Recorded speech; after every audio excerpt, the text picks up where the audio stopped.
Moving on now to the bench press. I, like many other gym bros, are very fond of the bench press. It's just a very, very fun exercise. Frankly, a lot of people love it because it kind of strokes their ego. They just love to bench press as much as possible. But I say that there is nothing wrong with that. I love the bench press.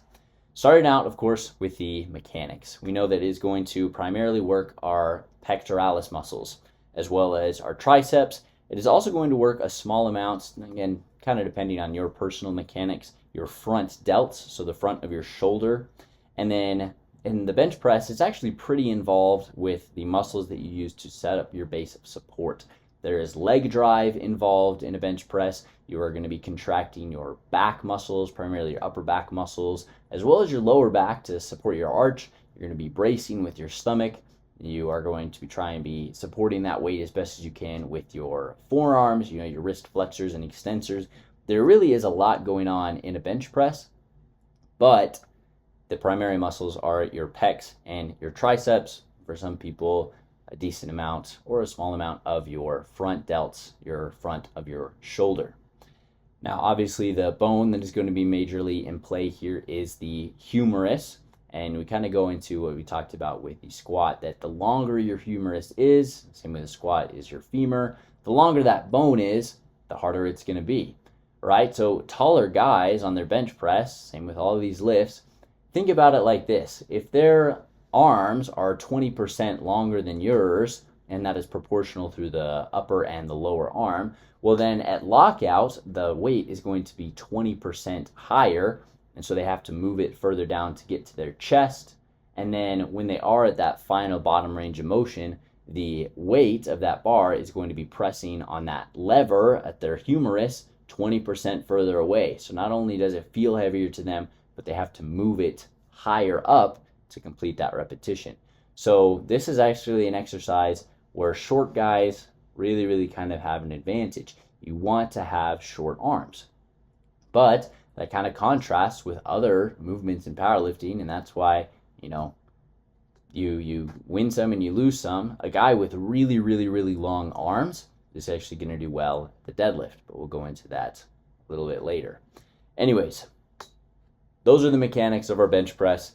The technique of a bench press, obviously, sure, I don't really need to mention this. You lay on the bench and you press it to your chest and off. However, for a competition, if you're competing in powerlifting, there are a couple things to keep in mind. First of all, obviously you do have to get it to your chest. And then to complete the rep, you have to get it to full lockout. But in a powerlifting competition, the bench press also requires a pause.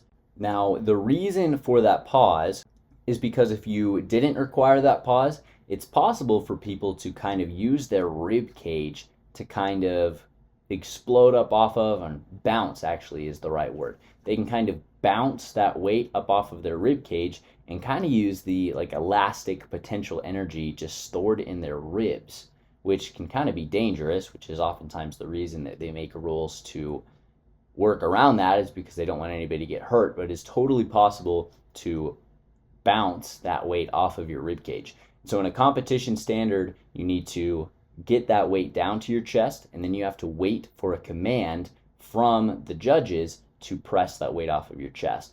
Hopefully it's not a very long pause, but that pause definitely does kind of take some pounds off of your bench press when you just do, in the gym, a controlled touch. With that in mind though, that used to be the only rule, was you had to get it to your chest and wait for the command to press. But then as we talk about the technique, one thing that you want to do is have a sort of an arch in your back. That way your points of contact on the bench is your upper back on your shoulder blades or your traps, and then down to your glutes. And that arch really just helps you kind of push down those 4 points of contact on the bench pretty hard, put a lot of good force and tightness into those, and just give you a really strong base of support.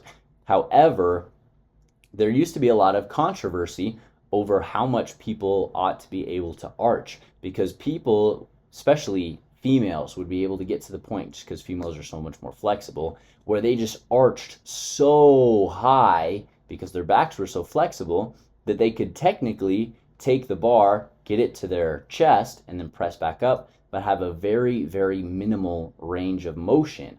And so there was just a lot of debate over whether or not this should count as a bench press because the range of motion is so short, but they still did get it to their chest. So what should we say and what should we think? Well, recently, powerlifting federations have created the rule where your elbow needs to break parallel, right? So your humerus needs to break parallel, I should say. Your elbow needs to get to the point where it kind of is coming below the bench, and that is what considers proper depth. So you do still have to get to your chest, but you also have to get that arm to a certain range of motion. And so that was kind of received angrily to some of those people who, I guess, were using that loophole, just that super high arch and getting it to their chest. But nowadays, that is the rule. So you have to get your arms to that certain point of range of motion. And of course, you do need to hit your chest as well. So if you have to go a little deeper than that to hit your chest, well, you have to go a little deeper than that to hit your chest, because it is not just that arm range of motion. It's simply that if your arm does not reach that range of motion, it does not count as a good lift. As we talk about the proper technique and form to do our bench press as best as we can, the first thing that I feel to mention is to stack your joints. Stacking your joints is where we just make sure that they are all lined up underneath each other, and that makes us as strong as we possibly can be. Now, the reason that I say that is because a lot of people, without really even knowing it, sometimes do not have their joints lined up on top of each other, and then that makes them have to do a lot of shoulder internal and external rotation to stabilize that weight, which can both be difficult and dangerous when you're doing, again, hundreds of pounds on a bench press. And so you just want to make sure that all of your joints are underneath each other, and that is actually going to just kind of help make sure that a lot of that weight goes on your bones, which are always going to be a lot stronger than your muscles. So your wrists should be on top of your elbows, and your wrists should be in the same plane as your shoulder joint. And with that, you're going to be just a lot stronger at that bench press. With that in mind, we should talk about the wide versus close grip. Now, this is kind of similar to the squat. We mentioned whether you should do high bar or low bar, and it's kind of the same principles of that. It's of distances and lever arms. In a bench press, you can bench press with your hands pretty close together, or you can move them a lot further out. And if you think about that, if you have a wider range of motion, it is actually going to take some of that range of motion out. Sorry, I shouldn't say wider range of motion. If you have a wider grip, it is going to take some of that range of motion out, just because as you pull your arms back, they get closer to your chest. And so you can even get your elbows to that point where they're reaching that proper depth, but the barbell doesn't quite have to move as much. But what's the con of that? Hopefully you guys are already catching on to that. It's that then the weight is acting with a much longer moment arm on your chest. And so it is going to feel a lot heavier, though the range of motion is shorter. If we put that in reverse and you do a very, very close grip bench press, well, there's not going to be a very long moment arm on your chest. However, when you get too close, it's actually going to kind of dominate your triceps more so than other variations of the bench press. But then you also have to move that weight very, very far. So you want to experiment. And that's what I'm going to say again. It's very common to press with your hands just outside of your shoulder width, but really just you need to experiment during warm-ups or when have you, whether you like a wider grip, a closer grip. I think my grip, I don't know if I could tell you like right off the top of my head, but I want to say that my bench press grip is a little bit narrower than most people's. Most people do prefer a wider grip than I do, but it's just, to me, it's what feels strong. So that's what I do. Now, let's also talk about the function of your back and your legs as we talk about this base of support. So leg drive is going to be very, very, very important. Maybe you've tried, some people do it as a sort of accessory or a warm-up, is to do a bench press without their feet on the ground. They just kind of stick their feet up in the air, and it's not always too bad, but definitely the balance is a little bit harder and you're not going to be as strong doing that. Now, why is that? It's not like our legs are actually contributing to the bench press, but it's two reasons. First of all is balance, right? So if you have your legs on the ground, you're going to be able to balance better. as you do this pressing movement. But then the other thing is that the more weight we put into our legs, the more it digs our traps into the bench.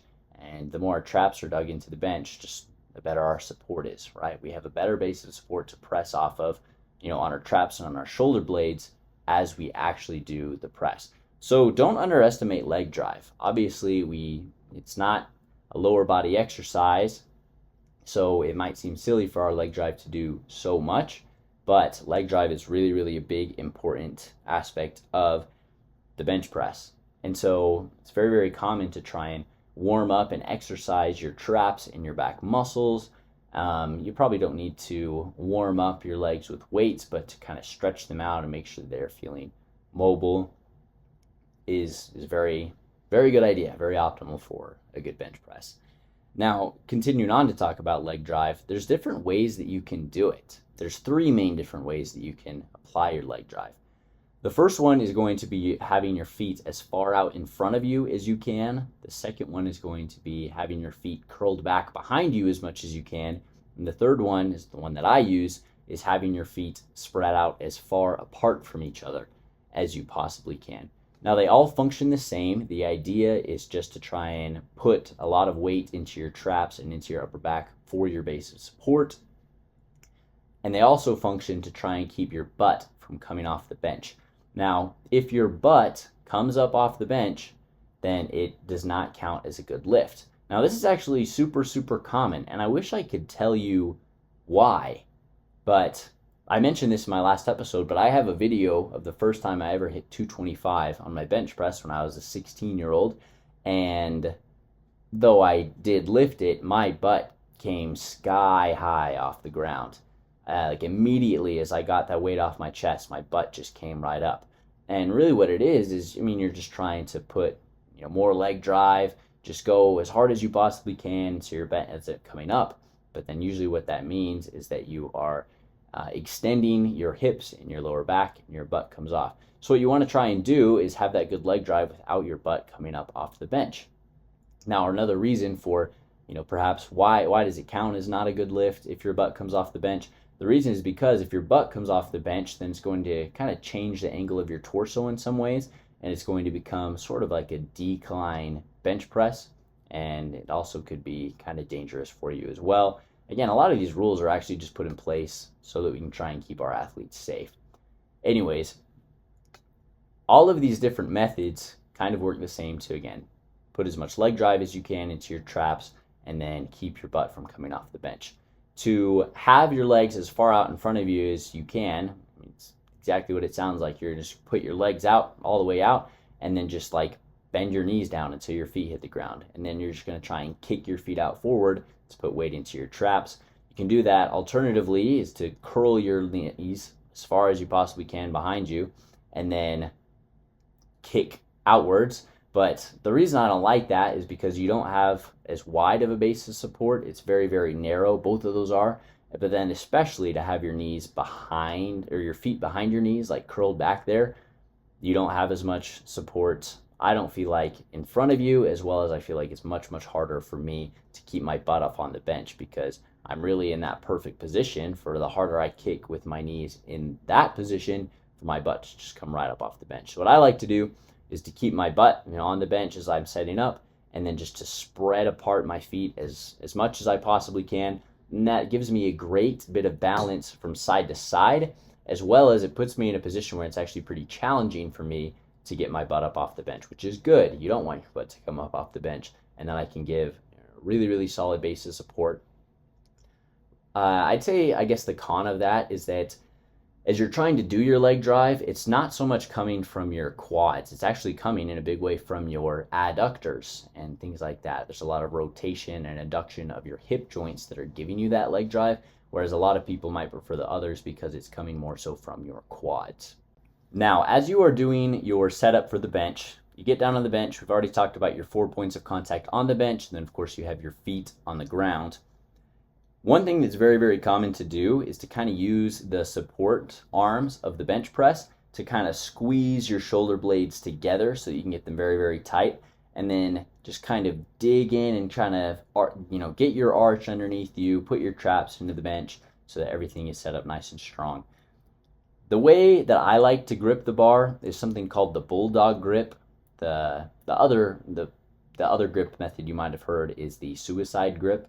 Well, it gets that name for an unfortunate reason, but well, basically the bulldog grip is just where the bar is resting on. You always want to rest the bar on the meat of your wrist, or not the meat, but I should say the bones of your wrist. You want it to be directly over the bones, because bones are strong because they don't contract, they're bones.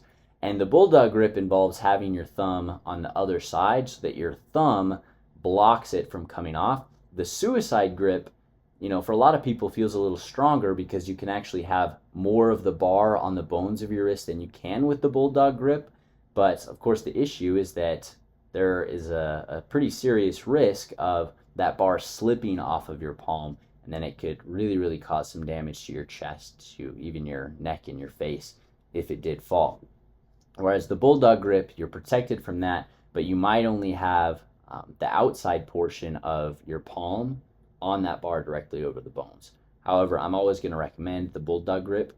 To make sure that you are getting that grip right over the bones, wrist straps come in play here. And I'll talk about that again just briefly when you go into the equipment. As you are getting ready to lift off, I like to have the bar directly sort of over my mouth and nose. Some people will say to have it over your eyes, but when you're pressing the bar itself, you actually want to come probably from over your neck and about down to your nipple line. And so the further back that bar is, and the more you have to move it down when you're doing your bench press, the more energy you're going to waste. It's going to put you in an awkward position. So I like to have it I want to be able to be as close to that bar as I possibly can. I don't want to be so close that I, risk hitting the rack, or the supports as I'm doing my repetitions. However, I want to be close enough that I'm not wasting too much energy with that lift. So I will pretty much just get it over my mouth or my nose. And then from there, we can also talk about the lift off. So in many powerlifting federations, you are allowed to have a spotter give you a lift off. And if you do have someone giving you a lift off, then you probably don't need to worry about wasting energy because they're helping take some of the brunt of that weight as you get it to where you want it to be for your press. However, I have just gotten to a point where I feel pretty good about where I have it. I'm not using very much energy, and I feel like I have a lot of control over it for me to lift it off by myself. So I don't like to use a lift off in a powerlifting meet. And the reason for that is because as often as I do get a lift off from people, it oftentimes just feels kind of awkward as I try and balance that weight wherever they might let go or set it for me, or it's kind of a shock all of a sudden to have the weight let go from your spotter. So for me, it actually feels stronger for me to just lift it off by myself, and then that's why it helps for me to have it over my mouth rather than over my eyes or anything there, and then just lift it on my own like that. Let's go ahead and go into the cues for the bench press. The first one that I really like is to either try to bend or to break the bar. And the reason that is going to help you is because it's going to help you engage your back. Now, we've talked a lot about that, the back. Why does it help us to engage the back to bench press? Because the bench press is a chest and tricep exercise. Why does our back matter? And on a bench press, especially, think about it on a deadlift or a squat. I mean, it's your feet that are taking, all of the load and being your base of support. Your feet are used to that. Your upper back and your shoulder blades are not used to that. And so for you to really engage your back and have a good, strong base of support with your back is going to be very beneficial. So the two ways you can think about is to bend or to break. And to bend is to grab the bar and then try and rotate your thumbs upward, like you're just trying to bend the bar in that direction. That's the one that I prefer personally. But the other thing you can do is to try to break the bar. And so what that's actually going to look like is to, just kind of almost like you're doing like a rear delt fly, just kind of pull your arms back. And that obviously is definitely going to help your scapula come together, give you that base of support there. So you can either try and like pull your hands apart from each other to engage your back, or what I like to do is bend and rotate my wrists up. The other cue you can think of is to dig into your traps, specifically in conjunction with your leg drive. That's what I like to do as I'm preparing to unrack my weights, is push a lot of weight into the bar, a lot of weight into my traps, and then I like to push the weight into my traps as I do my leg drive. Like if I was just to do a leg drive without putting weight onto my traps, I'd probably just slide up the bench, lose my base of support and everything that I was hoping to get out of that leg drive. I'd lose my arch and things. And so I like to just push into the bar, into my traps, and into the floor with my legs all at the same time. And I actually probably do that 2 or 3 times just to get ready and get the feel for it before I unrack and I lift.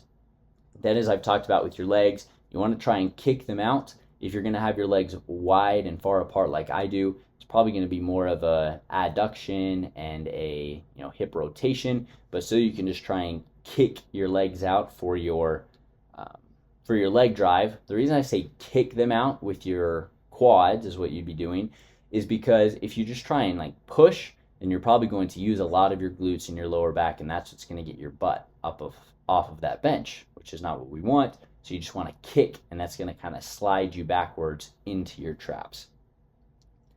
Then, as I've mentioned before, you want to take a big chest breath on your bench press. A chest breath. The reason for that is because if you take a big puff of air into your chest, it is going to limit the range of motion that you need to do to get it to your chest, right? If you take that big breath into your belly as opposed to your chest, you're going to have to come down further than if you did for your chest. Now, of course, that is the antithesis of hypertrophy training. So if that's your goal, then you don't need to do like this. But for powerlifting sake, for trying to lift as much as you can, you want to take a big chest breath. And then again, we've talked about this cue before, though it's kind of vague and doesn't really count as a cue. You just want to make sure that everything is tight, tight, tight, tight, tight. And so when I'm about to do my bench press, I just always think of my wrists being really, really tight, my elbows being really, really tight, my chest, my shoulders being really, really tight. And then lastly, I like to think about my core as well. I feel like the more I engage my core on a bench press, the better I do in that regard as well. Now let's go ahead and talk about some of our equipment. We've already talked about wrist wraps.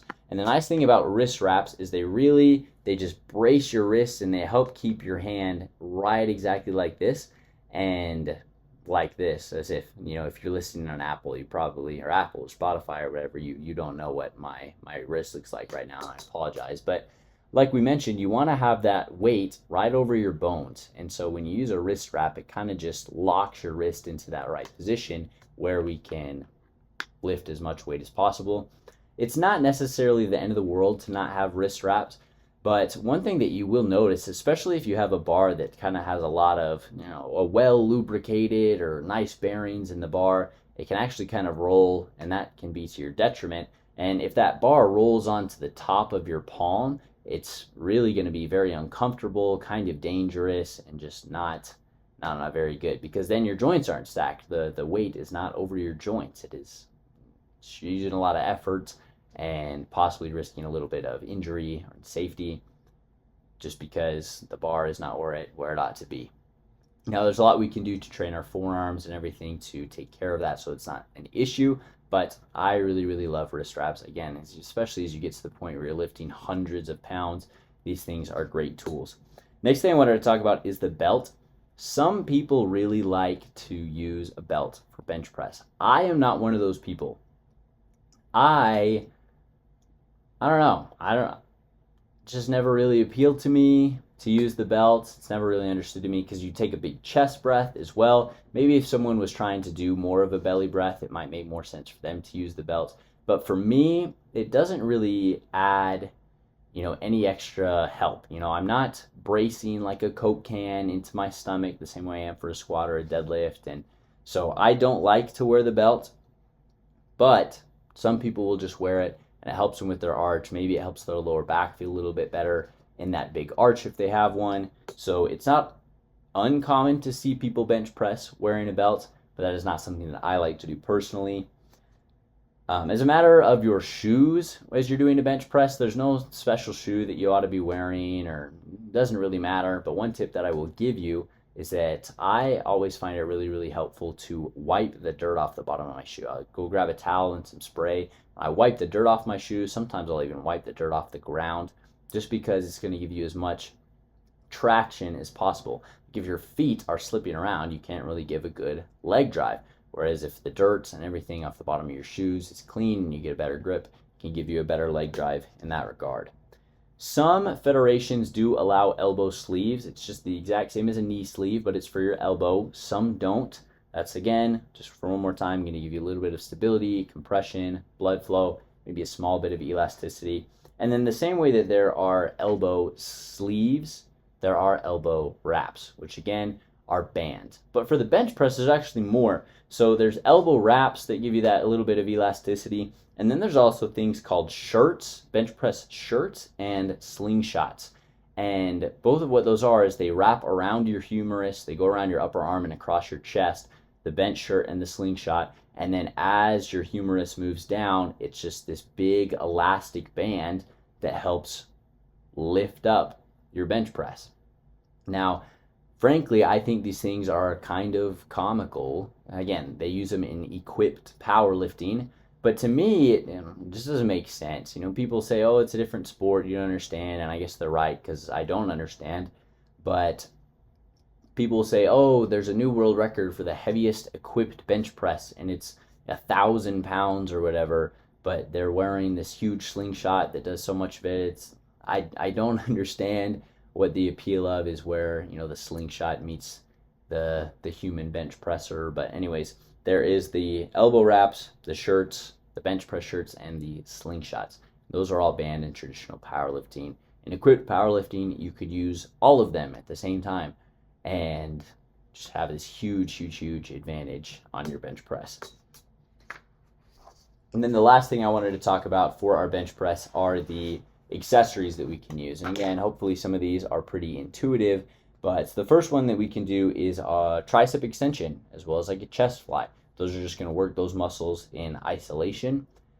Going on that same sort of idea of pressing movements we can do with our chest that are just a little different. You can do a close grip bench press. You could frankly probably do a very wide grip bench press as a sort of accessory for your bench. You could also do something like a dumbbell bench press as opposed to a barbell. You could do an incline bench press as opposed to a flat bench press. You could do a shoulder press to help work on your front delts that for many people are going to use a small component of them. Or you can do a decline bench press, right? There's lots of different things that you can do. You can work those muscles in isolation, as well as you can do variations of the movement itself. So again, you could do a close or a wide grip bench press. You could do an incline or a decline bench press. Perhaps you could do a dumbbell bench press, and those all would be considered accessory movements. Now, one that I specifically wanted to highlight as we talk about these bench press accessories is the dip, and specifically the weighted dip. And you guys, I'm not talking about the one where you put your feet up and your arms are behind you on a bench. I'm talking about the one where you get in a rack, your hands are on these handles, and then you dip your body weight down, and ideally you have extra body weight as well. And what I've noticed is that as you do these weighted dips, you can actually add a tremendous amount of strength to this movement each week. When I was doing weighted dips a while ago, I could add 5 or 10 pounds every single workout. And the reason for that is not actually because I'm getting so much stronger in my chest and in my triceps, but what I love about the dips is that it really teaches you how to concentrate your force on this lift. And so when it feels like it's slowing down, you feel like you're not going to get it, you just keep squeezing your triceps and your chest and just keep working and keep fighting. And a lot of times it will go up. You'll be able to get it. And I really love this. If you've never done weighted dips in trying to help your bench press improve, I definitely recommend it, because it's just going to teach you how to keep irking out those little bits of motion and getting up and slow. Because for a long time for me, my bench press would either go up or it wouldn't. I'd do a rep and either it would go up pretty fast and pretty easy, or I would get an inch off my chest and not be able to go anymore. There was no amount of it was a really slow rep and a really tough rep, a really challenging rep for me, it would just kind of either go up or it wouldn't. And what I love about these weighted dips is that it kind of eliminates that, just because it teaches you how to fight on this press with your chest and your triceps. So I really, really love the weighted dip as an accessory for bench.